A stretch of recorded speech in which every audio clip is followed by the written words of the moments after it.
It's Thursday, January 29th. This is CTV at 6. Here's what's making news tonight. The stepfather of the missing Sullivan children faces assault charges. Promised as a solution to cut commuter times, could a Bedford ferry be dead in the water? And the risk of heavy snow and high winds for parts of the Maritimes remains for late Sunday into Monday. Live from our Maritimes News Center, this is CTV News at 6. Here is Todd. Good evening. We learned Daniel Martel, the stepfather of Jack and Lily, the missing Sullivan siblings from Pictou County, faces charges not related to the children. Let's go right to CTV late anchor Bruce Frisco in the news center. Bruce, details pretty sparse, but what do we know? Well, I'll tell you, Todd, as you say, very few details. We received some basic facts in an email this afternoon from RCMP, and we obtained some court documents about an hour ago. The arrest actually happened at the start of this week. So police arrested 34-year-old Daniel Robert Martel of Lansdowne on Monday, January 26th, around 11:30 in the morning. He is facing 3 charges, serious charges: assault, sexual assault, and forcible confinement. Court documents say the victim was an adult female, and the alleged incidents occurred on Gairloch Road in Lansdowne on December 1st, 2024. That's about 6 months before the children vanished from their home. Martel, I don't have to tell you, has been a very public face of this very high-profile story. He was living with the children's mother when they disappeared last May. He has spoken with reporters on several occasions and insisted he's done everything investigators have asked him to do. But he's also complained he's felt like he's been living under an unfair cloud of suspicion, especially in online groups. The Sullivan case, of course, has made headlines right around the world. Police have conducted multiple extensive searches, including using cadaver dogs, but they have yet to find any trace of the missing 4- and 6-year-old children. There were private searches as well. We can tell you Martel has been released on a number of conditions, and he's due in Pictou Provincial Court on March the 2nd, so that's a little better than a month away.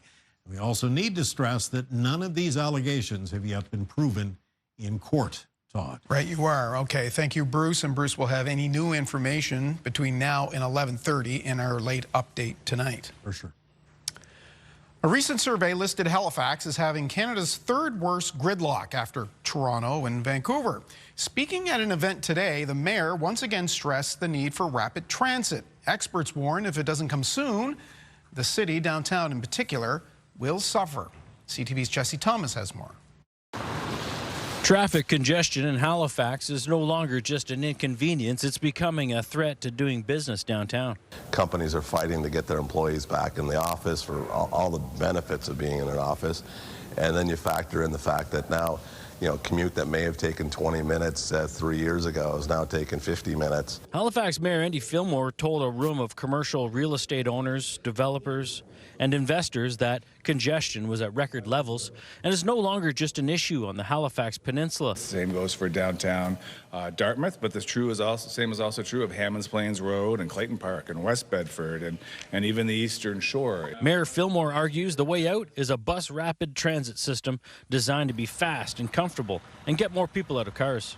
I want you to imagine dedicated bus lanes, fewer stops, express buses coming in from outlying regions, a chair that reclines, imagine, maybe a table that folds down. You can put your coffee and your laptop on. That seems far away for commercial property owners where gridlock is already putting pressure on their daily business and warn it's only getting worse. I think it will affect, people making decisions whether to locate downtown.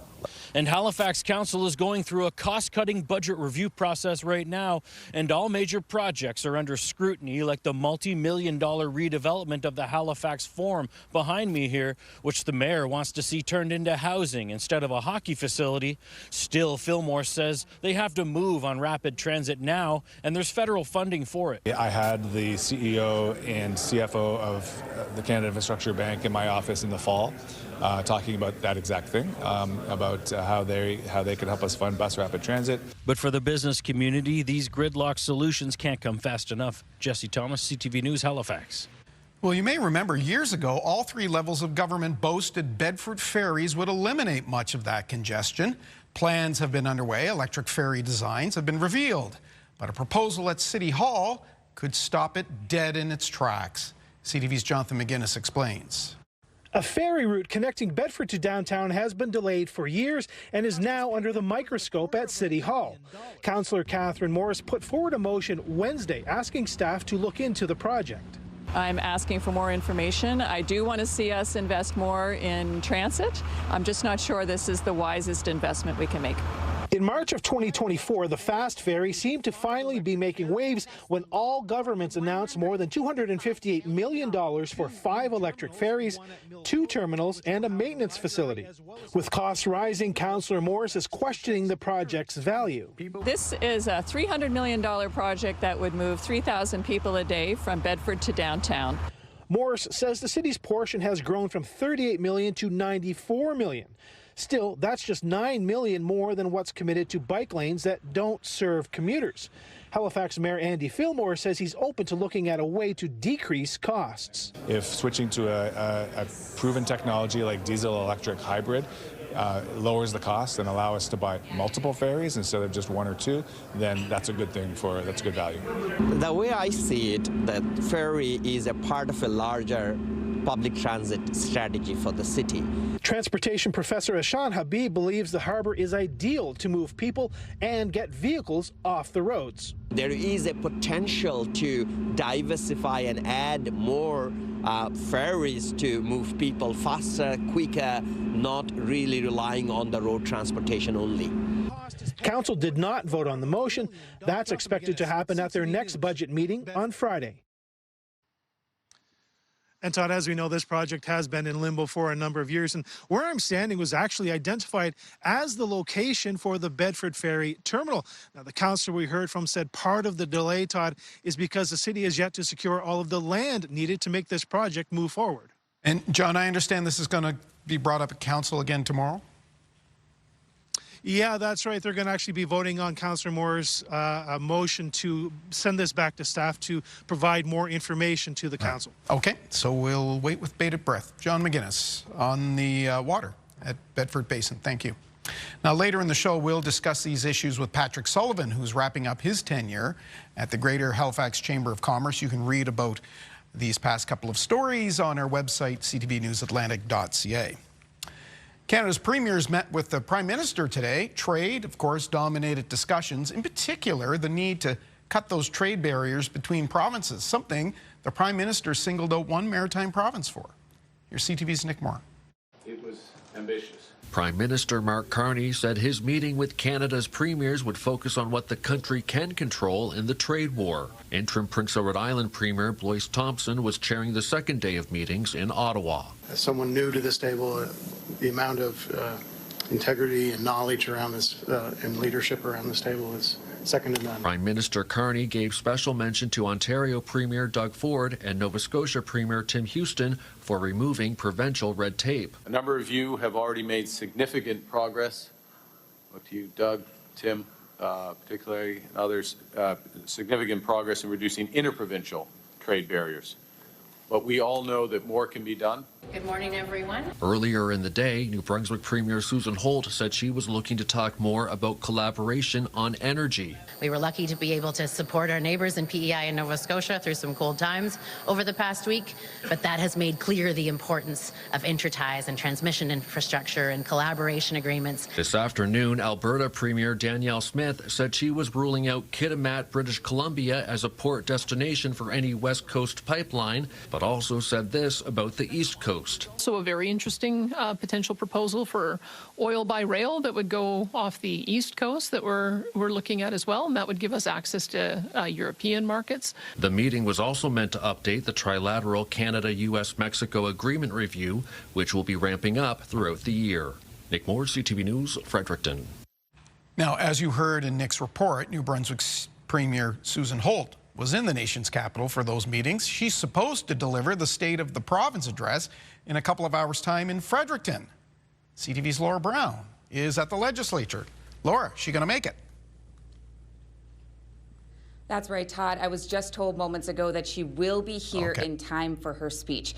It was a risk to try to make it to those meetings in Ottawa in person, and back here in Fredericton for the State of the Province speech, also in person on the same day in January, 2 separate cities about 1,000 kilometers apart. But I was just told by a spokesperson in the Premier's office that she will make it in time for her speech. The State of the Province speech is an important one. It gives New Brunswickers a glimpse at how the province is doing and what the plan is for the year ahead. Premier Susan Holt is supposed to be on stage at around 8:40. We are expecting to hear more about the state of healthcare and the economy, potentially how the province is going to combat the ballooning deficit. Last update in November, it was over $800 million.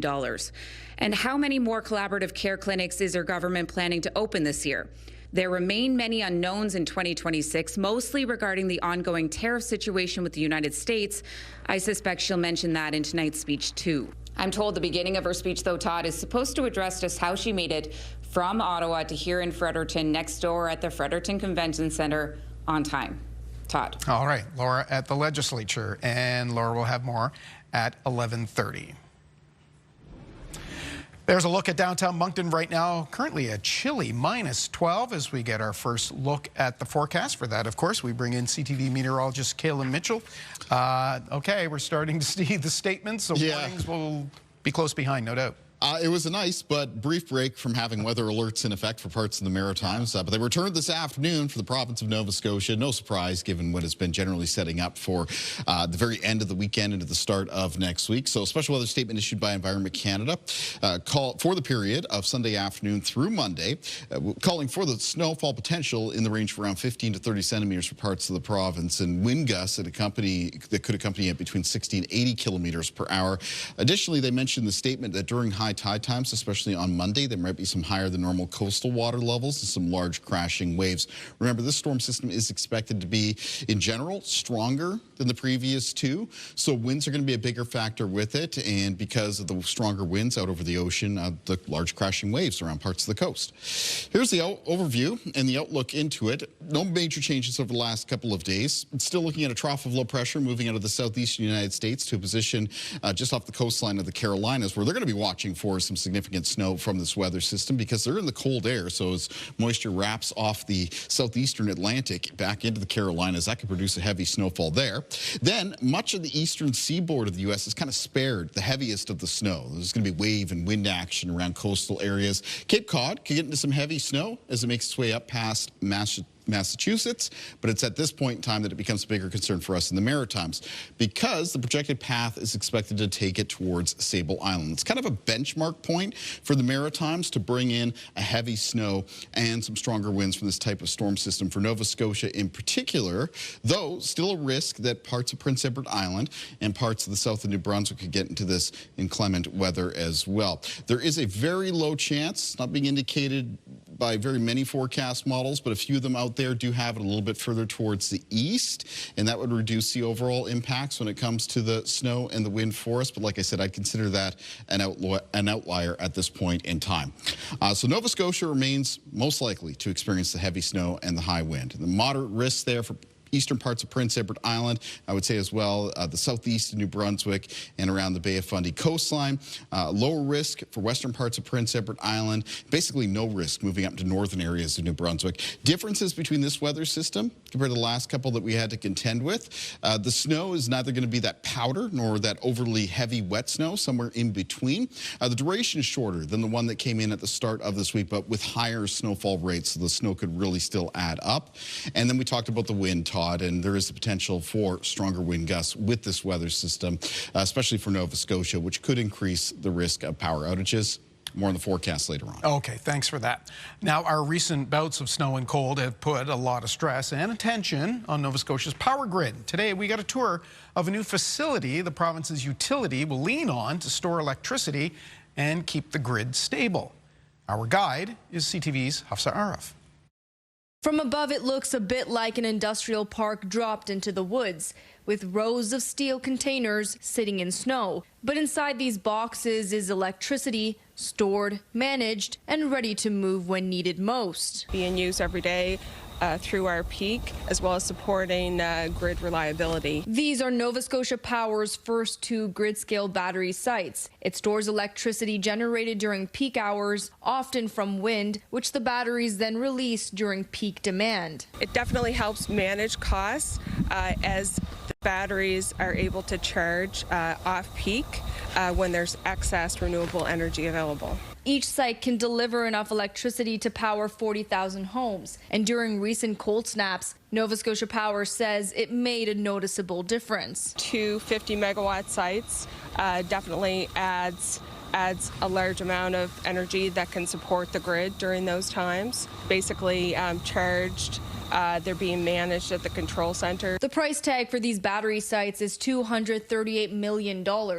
While much of the cost is covered by Ottawa and other partnerships, some portion of the cost will fall on ratepayers.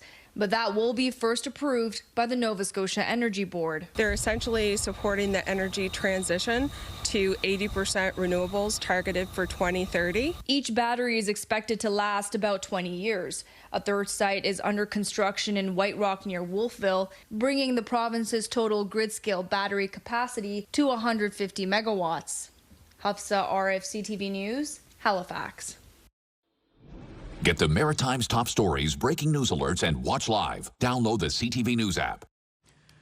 This winter weather is taking a toll on blood donations across the Maritimes, forcing cancellations and leaving Canadian blood services short of supplies. CTV's Josh Smith reports. Earlier this week, the Maritime saw severe winter weather conditions that caused widespread disruptions, including blood donation clinics. Across the country, due to the weather impacts, we lost about 1,500 donations. Out of those donations missed this week, 145 of them were from New Brunswick. So these types of impacts really impede the way that we can support our hospitals and then patients that rely on blood products. Despite the challenges, some donors are still making the trip in. It's a piece of cake, save lives. People need blood. So when they have accidents or operations, yeah. I've been doing it for over 36 or 37 times, and it doesn't hurt, and anything to help, another patient. Canadian Blood Services says there's currently a need for O-negative blood. So any patient needing emergency treatment requires O-negative blood. And because such a small number of people in the population have that blood type, it's critical that we recruit them and have them donate as much as possible. Officials say they're in need of new donors. And it's just a great way to give back to the community. It doesn't take more than 45 minutes to donate, and the staff here are fantastic. The actual donation itself is only about 5 to 10 minutes, and one donation can save 3 lives. With more winter weather possibly on the way next week, officials say the need for new donors will only grow in the weeks ahead. Josh Smith, CTV News, Moncton. We'll take a break now. Still ahead, Kaylin has the latest on the nor'easter working its way towards us. But next, rebuilding Jamaica. We've never seen anything like this. This is historic. The latest on Canada's contributions to relief efforts there and how 2 maritime companies are playing a very big role.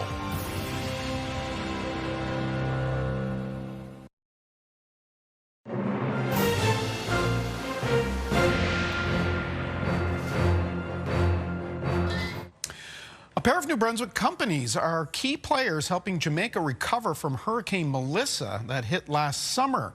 They're rebuilding the power grid left in tatters after the storm leveled much of the island. CTV Montreal's Maya Johnson reports from hard-hit Black River. Despite the devastation in the coastal community of Parody, in the hard-hit parish of St. Elizabeth, Jennifer Forbes is grateful. Lost a lot, but I give thanks for life, When Hurricane Melissa made landfall in Jamaica as a Category 5 storm, at least 45 people were killed. Forbes could have been one of them. The storm surge sent seawater bursting into his home. With water rising to his chest, he was trapped until he was able to escape through a window. The water went down, but the shaking of the house, I think it would collapse, as I said before. So I'm glad that I survived, As for Jamaica's economic survival, tourism is key. It accounts for a third of the economy, and it's very important to us. As the tourism industry recovers, the island recovers. This couple from Boucherville, Quebec has visited this Negril resort more than a dozen times. They say canceling this year's trip was out of the question. We feel home away from home. It's our second family. While many hotels in tourism hotspots are now fully operational, many Jamaicans living in rural areas still don't have electricity. Holland Power Services and Greystone, both private companies based in New Brunswick, are here to help. It's a proud moment for Canada, like over 300 Canadians that are here helping rebuild the electricity system, essentially. And we're fortunate that Canada has expertise in that category. We've never seen anything like this. This is historic. It must have been terrifying to be here when the storm came through. As more Canadian equipment arrived at the start of January, Jamaican officials expressed their gratitude. It is a wonderful sight to see the trucks and crews. Jamaicans moving from despair to determination, with a helping hand from Canada after a historic hurricane. Maya Johnson, CTV News, Black River, Jamaica. Still to come tonight, cloudy periods, some scattered flurries for Friday, and then, yes, the big dump of snow for many of us on Sunday. Kaylin has the details next.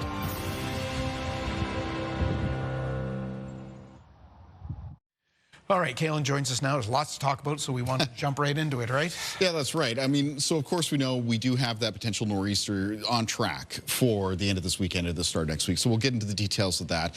In the meantime, though, in the short-term forecast, it remains quite cold across the Maritimes. And there are going to be some areas that are going to be getting into some flurries here as we make our way through tonight and for tomorrow. So I just want to start with a little bit of a snowfall outlook and a little bit more of the short-term running through the rest of tonight and through the day on Friday, and point out a few of those areas that can maybe expect to pick up some accumulation in those flurries. Now, one of the areas is going to be in northern areas of New Brunswick, where in some of the higher terrain, there's maybe the potential of seeing up to around 5 to 10 centimeters. It's not showing very well here, but there's also maybe the potential of some snow squalls developing late in the day on Friday, continuing to Friday evening and night, up in the Cape Breton Highlands as well. It's another area that might pick up some higher totals in the range around 5 to 10 centimeters. Other parts of the Maritimes, we get into sort of a scattered flurry situation for Friday. Could see amounts ranging from very light, basically trace, up to around a few centimeters.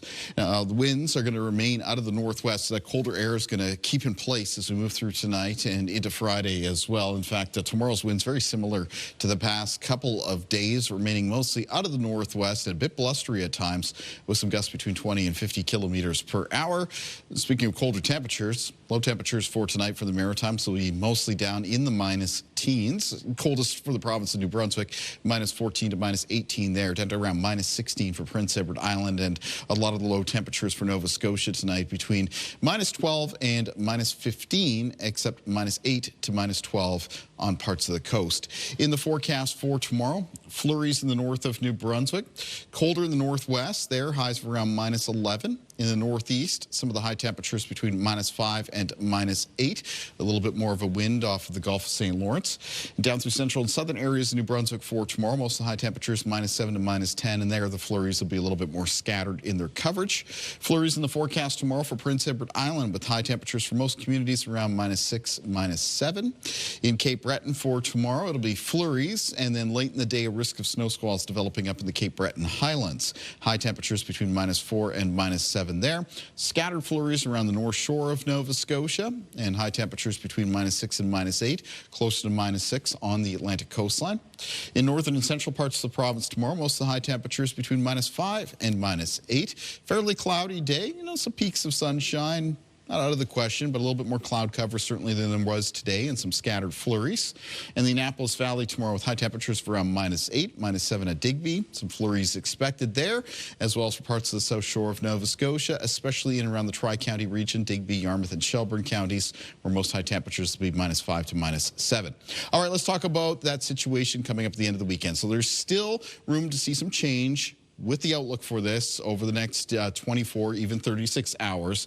But for those wondering about the timing, the first of the snow could start showing up for western areas of Nova Scotia Sunday afternoon, sometime between 12 and 4 p.m. Now, from there, weather conditions are expected to deteriorate, especially for Nova Scotia, moving through Sunday evening and Sunday night. That's when some bands of heavier snow will be coming in off the Atlantic, and that would be accompanied by increasingly high wind gusts out of the north and northeast. They would call it a nor'easter for a reason, right? And some of those peak wind gusts, from what I'm seeing in some of the forecast guidance, can come out between 70 and 90 kilometers per hour. And remember, there is a stronger wind potential with this weather system. It is not out of the question that some of the bands of steadier snow reach parts of Prince Edward Island, especially Charlottetown and east, maybe even along the Bay of Fundy coastal area in New Brunswick and into the southeast of that province, including Moncton. The snow would then become much, much lighter up towards northern areas of New Brunswick. Now, that snow would be coming down into Monday morning, and there'll be a backside of this weather system as well. And there could be some wind gusts out of the northwest that persist on the gusty side all the way into Monday afternoon, Monday evening, and some further periods of lighter snow and flurries in behind it. So in the 7-day forecast for New Brunswick on Saturday, it's a mix of sun and cloud, but the snow possible, especially for southern parts of the province, Sunday, and same thing goes into Monday. It's a mix of sun and cloud on Tuesday of next week. Sunshine expected on Wednesday, but colder temperatures, and then snow possible on Thursday. For Nova Scotia, in the outlook, isolated flurries on Saturday, a very snowy and windy situation developing, moving late into the day on Sunday and persisting into Monday. After that, it's a chance of flurries on Tuesday of next week, a mix of sun and cloud on Wednesday, and a chance of flurries on Thursday. And for Prince Edward Island on Sunday, increasing cloudiness during the day with snowy and windy conditions developing Sunday night. Ongoing into Monday, there's a chance of flurries after that on Tuesday, then a mix of sun and cloud on Wednesday of next week with a chance of flurries on Thursday. So what I take from this is get where you need to be Sunday noonish.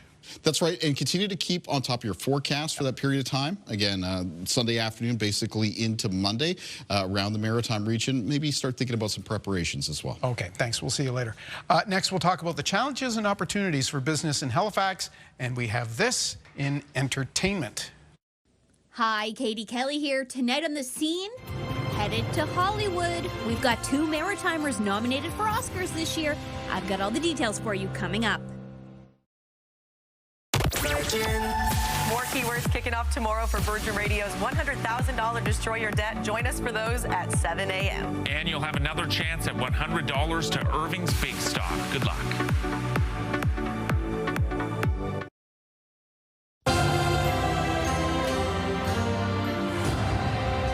Welcome back. As you saw earlier in the newscast, the current word that could be used perhaps to define Halifax these days is gridlock, whether it's buyers unable to get into the real estate market or commuters idling in traffic. It's something that Mayor Andy Fillmore addressed today when he was speaking at an event. Today, we are happy to have Patrick Sullivan as the president and CEO of the Halifax Chamber of Commerce for how much more time? For about another 12 days. Another 12 days. Good to have you back in. Thank you very much, Todd. Congratulations on your tenure, by the way. Well, thank you. Thank you. Very much appreciate the opportunity to talk to you. So I mentioned about the mayor talking at an event today to Builders Association, I believe, of Nova Scotia, and it talked about gridlock. Yeah. That's something, obviously, that it must be an issue for your members. There's a lot of businesses that travel the roads, and increasingly, what was it, number 3 on the national survey after Toronto and Vancouver? Halifax is spending more time in that commute. It is. I mean, we're certainly concerned about that. We're pleased to see that the city is, going through their budget now. We're anxious to see how that comes out, of course. And transit is a really important part of that. Getting buses more directly to the downtown, encouraging businesses to stay to some extent in the downtown so we can have effective transit. And then, most importantly, funding transit properly. In some other provinces, provinces actually contribute to transit. Not in Nova Scotia, unfortunately. Transit is funded fully by effectively by the municipality and then by riders. So, the gas tax in Ontario, a portion of that goes to transit. And our estimate would be that would help transit in Halifax by about $8 million, which could significantly cut down on that gridlock. We ran that report about the ferries and the potential for them in the future, whether it'll happen or not. Do you think it's inevitable that they will? We've had 2 mayors sit in that same chair you're in the past number of years and both say the only way to move people to any great measure in this city now is on the harbor. Well, you have to take advantage of the great natural harbor that we have. Of course, I worry about an electric ferry that required an additional terminal. If there's a way to make that more cost effective, I think we'd be really excited about that. We do have a waterway. We do need high-speed ferries when you're taking them from Bedford, I think. So I think there are ways to do this, likely at a more cost-effective measure, but we still want the feds and the province to contribute. Okay. You've been in this position for just over a decade. Let's talk about the difference between the Halifax that was when you walked through the door and assumed that role to where it is now when you leave. Well, I mean, I think we were about 100,000 people lighter. There were not the population that we currently have. Therefore, there would have been fewer businesses. We certainly didn't have the development and crane activity and building that we have today. You know, obviously, we were very concerned. We got in a housing crunch. We're still, to some extent, in a housing crunch, and that was really difficult. But to see the housing go up now to support the future of Halifax, to see the expansions of some of the industrial parks and commercial parks that we have, it's amazing. And to see 100,000 more people to help offset the costs for all of us, I think is great. And of course, our businesses are excited about that. Yeah, has business has the city diversified enough in industry, in business, to maintain a growing population, to maintain different types of employers in the city? Well, I think it has, although, I mean, we do have a concentration in defense. We have a concentration in government. But to some extent, that defense is going to create significant opportunities in the future as we see spending ramp up and it go from sort of $40 billion to perhaps $140 billion in the coming years as we get to 2035. Halifax has a disproportionate, presence with our armed forces. 10% of the population of the armed forces are in Nova Scotia. We have, I don't remember what the number is, but it's a significant percentage of the resources of the armed forces, and that's only going to get bigger. There's going to be submarines in the harbor. There's going to be additional spending, and that's going to support everybody in Halifax. Let's talk about membership at the Chamber of Commerce, and that too has changed in your tenure, and something you're pretty proud of. It is. I mean, we've grown from about 1,400 members when I got here to now over 2,000 members. We represent about 90,000 employees, and that makes a real difference when we're talking to government at all levels to say that we have 200,000 employees and we have, 2,000 members. It makes a real difference when we're talking about what our members need. So, the improvement has been significant. We've talked a lot on the broadcast about rising power rates, rising water rates, the municipal tax rate, which would likely increase. What kind of pressure is that putting on your members? What do you hear on a daily basis from them? Well, affordability is a significant concern, not only for individuals, but for businesses in our community. I mean, we're really seeing pressures. COVID is not yet over. As much as we'd like it to be, there are still the hangover effects of COVID, certainly in the hospitality and tourism industry. We'd like to see that gone. But, some of these cost pressures, businesses pay 3 times what an individual pays in terms of property tax in Halifax. It takes an awful lot of dinners at a restaurant served by that restaurant to make up whether it's a 10% increase or whether it's closer to inflation at a 2.4% increase. So, it is a real pressure for businesses, and they are still suffering. Patrick Sullivan, thank you very much for coming in. Congratulations on your tenure, and good luck with whatever you do next, because I know you're not just hanging up the skates, as they say. Well, thank you, Todd. Appreciate it, and good luck to you. I'll be keeping an eye from the couch. All right, okay, good. We'll take that. We'll take a time out. We'll be back with more of your newscast after this.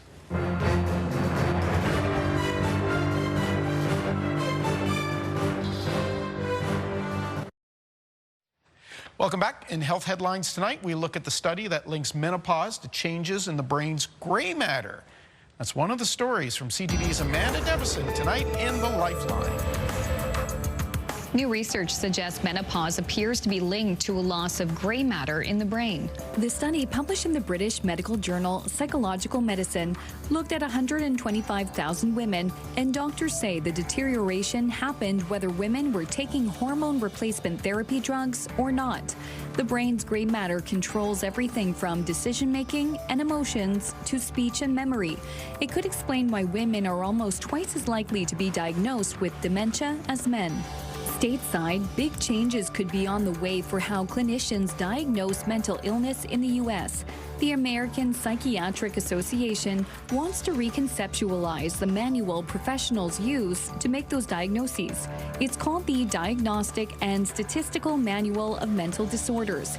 Even though the book, first created in the 1950s, is regularly updated, critics say many of its concepts are outdated.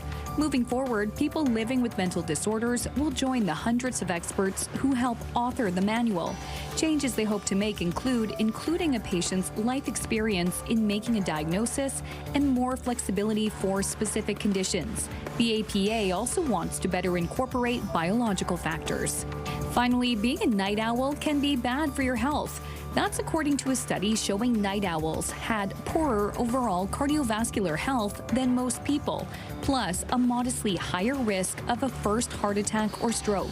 Unhealthy behaviors like too little sleep, smoking, and a poor diet were key reasons.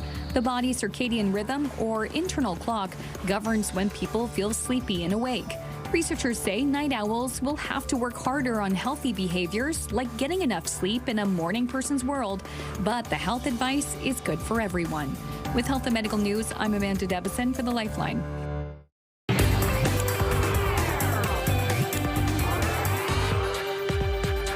We're on the scene with Katie Kelly. How's your sleep? Not great, Todd. No? Up late? Not great these Night days. owl? I'm up throughout the night. Right. Yeah. But you've been sleeping well? Oh, better than you, probably.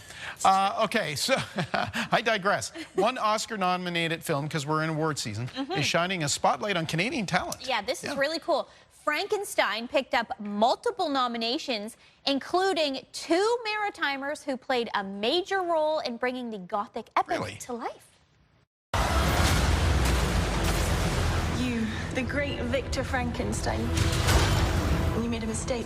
Guillermo del Toro's Frankenstein is officially in the Oscar race, earning 9 nominations. And you get to build things like crazy things, like the lab for Frankenstein. I mean, it's pretty fantastic what we get to do, and people love it. So who doesn't like that? And among those recognized, 2 creatives who call the Maritimes home. The great thing about what we do is we get to absorb ourselves in a world that, is not necessarily ours. We get to lay it out, we get to dress it, and we get to put our stamp on it. And I saw it. Your name. Nova Scotia set decorator Shane Vio has spent decades helping build some of Hollywood's most immersive worlds. The Oscar goes to... And this isn't his first trip to the Oscars. It's very humbling, and it's amazing to be here. And I also have to say, it's just makes us very, very proud to be Canadian, as the project was. The film is nominated across multiple categories, with Canadian talent leading the way. That includes another nod for production designer Tamara Deverell, who lives full-time in Cape Breton. Pretty flabbergasted, excited. Deverell led the film's massive art department, overseeing the design and construction. We had about 130 locations and sets, about 28 standing sets, which consisted of the lab and the lab tower and a big ship that we built in the parking lot. Both Deverell and Vio are longtime collaborators with Del Toro. Super proud that, Guillermo over many years has chosen to shoot in Canada and loves the Canadian crew and uses the same people over and over again, and that we've grown together as a community. I think our talents have grown together through the years. While Frankenstein is being praised for its visuals, from costumes to cinematography and effects, they say at its core, it's a very human story. Even though it's a story about a monster, it's a story about people and how they relate. It's a father and son story, or a parent-child story in many ways. It's a moral story. The big thing for me about that movie is that at the end of the day, everyone just really wants to be loved. And it's a really great story about human nature. Every time that I watch it, it goes deeper and deeper, and you understand it more and more. It really is a beautiful story.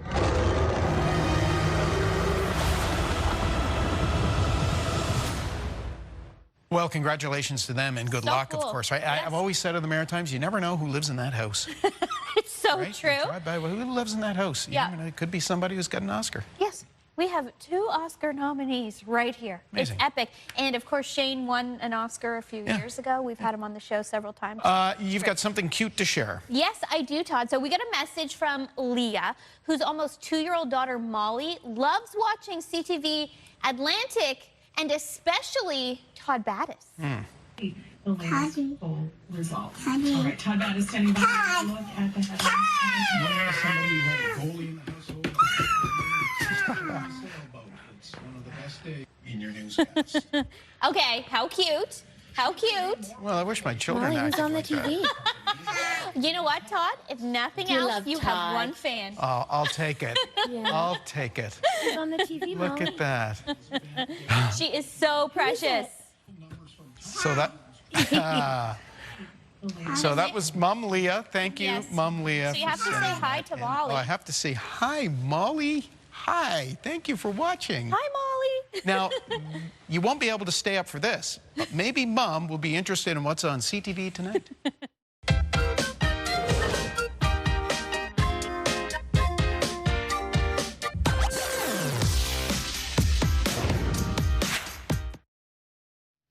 In our business report, the Dow Jones in New York closed the day up 55 points. There's a dramatic change in how much Canada imported versus how much it exported late last year. B&M Bloomberg's Marilla Fernandez has the numbers. Canada's trade deficit widened to $2.2 billion last November. It was under $400 million in October. Total exports were down 2.8%, with a big drop-off of unwrought gold shipments to the UK, the US, and Hong Kong. Exports of vehicles and parts also dropped, reaching their lowest level in 3 years. A shortage of semiconductors is impacting vehicle production in Canada. Here are the closing numbers for the day. The Canadian dollar is up to 74.09. West Texas Intermediate is up over $2 to 65.30. Western Canadian Select up almost $1.50 to 48.56. And the TSX lost 159 points today, but is still above 33,000. Those are your business headlines. I'm Marilla Fernandez. Kalen with, well, he's looking up. Anything falling? No. A little bit of cloud cover starting to increase, and there will be some increasing cloudiness tonight. Parts of the Maritimes getting into some flurries. Let's take a look at our viewer picture for tonight. There's a nice shot here. This is coming in from South Brookfield, Nova Scotia, from Lori Wilton. I want to thank Lori very much for taking the time to send this and getting lots of beautiful snowy scenes sent in, of course, from the weather that we've had as of late, and got some blue sky there in the background as well. South Brookfield for tomorrow, more of a mix of sun and cloud, but still a very cold day with a high temperature of around -9. Start of the day for tomorrow, mostly cloudy in New Brunswick with scattered flurries. Mostly cloudy for Prince Edward Island with flurries developing. And increasing cloudiness for Nova Scotia with the highest chance of flurries first thing in the morning in the southwest of the province as well as Cape Breton. In the afternoon around the Maritimes, call it cloudy with sunny breaks, but still with some flurries around as well. Flurries most widespread and persistent around the north of New Brunswick, Prince Edward Island, Cape Breton for tomorrow, where up in the Highlands later Friday evening and night, there may be some snow squalls. Let's find out what's coming up in your Morning Atlantic. Friday on Your Morning Atlantic, bring the noise. Bring the noise. The Halifax Thunderbirds are back in the nest this weekend as they take on the Georgia Swarm. We'll get all the action-packed details. Start your morning with us Friday on Your Morning Atlantic on CTV2 and Crave. Finally, tonight, it seems a change is afoot in how people are listening to their music and podcasts. Wired headphones are making a comeback. After years of going wireless, seems people are ready to go back to wired sound. Athletes, musicians, actors, there's just some of the A-listers who've been recently spotted wearing them. The December cover of New York Magazine featured celebrities wearing wired earbuds on the subway. The rich and famous might not care that they're cheaper than some Bluetooth models, but average folks might. Wired headphones also harder to hack, less likely to fall out. don't require charging. That's our look at the day here at home. Bruce Frisco will be here with our updated news at 11:30 and ctvnewsatlantic.ca as updates anytime. I'm Todd Battis. Thanks for joining us. Good night.